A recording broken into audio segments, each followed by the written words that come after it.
Hi అండి అందరికీ. నేను తయారు చేసేది మునక్కాయలు శనగల పులుసు, టమాటా పులుసు. ఒక గంట నూనె పోయాలి. ఇందులో తాలింపు గింజలు, ఎండుమిర్చి, దాంతోపాటు ఉల్లిపాయ ముక్కలు, ఒక లావు ఉల్లిపాయ వేస్తే సరిపోతుంది. ఒక స్పూను అల్లం వెల్లుల్లి పేస్ట్ వేయాలి.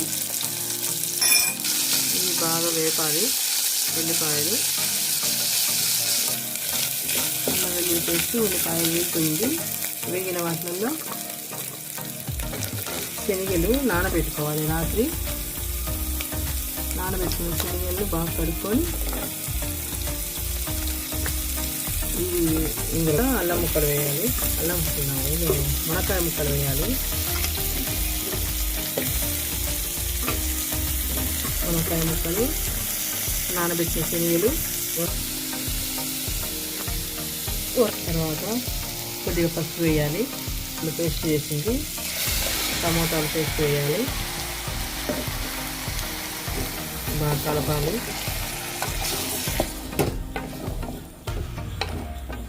ఇది వెరైటీ పులుసు, చాలా బాగుంటుంది. తర్వాత ఒక గ్లాసున్నర నీళ్ళు పోయాలి, చిక్కగా లేకుండా ఉంటుంది. ఒక చిన్న స్పూన్తో సాల్ట్ వేయాలి. తర్వాత మూత పెట్టి 4 విజిల్ రానియాలి. ఉడిపోయిన దాంట్లో కొబ్బరి కారం పొడి 2 స్పూన్లు వేసుకున్నా. ఉడికింది.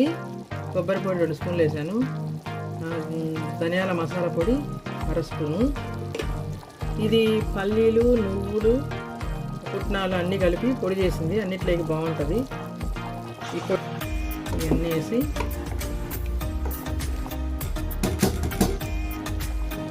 ఇచ్చిన తర్వాత ఇలా కప్పులో తీసుకొని తినాలి. చాలా బాగుంటుంది. వెరైటీ పులుసు ఇది. చేసుకొని ఇలా తయారు చేసుకొని తినండి అమ్మ. చాలా కమ్మగా ఉంటుంది. మళ్ళీ తింటారు చేసుకొని. ఇలా ఒకసారి చేసుకొని తిన్నారంటే చపాతీలేకి, రోటీలేకి, అన్నంలేకి, అన్నిట్లేకి కూడా చాలా బాగుంటుంది. చాలా రుచికరంగా ఉంటుంది. మంచి ఫుడ్, మంచి ఆరోగ్యకరమైన ఫుడ్.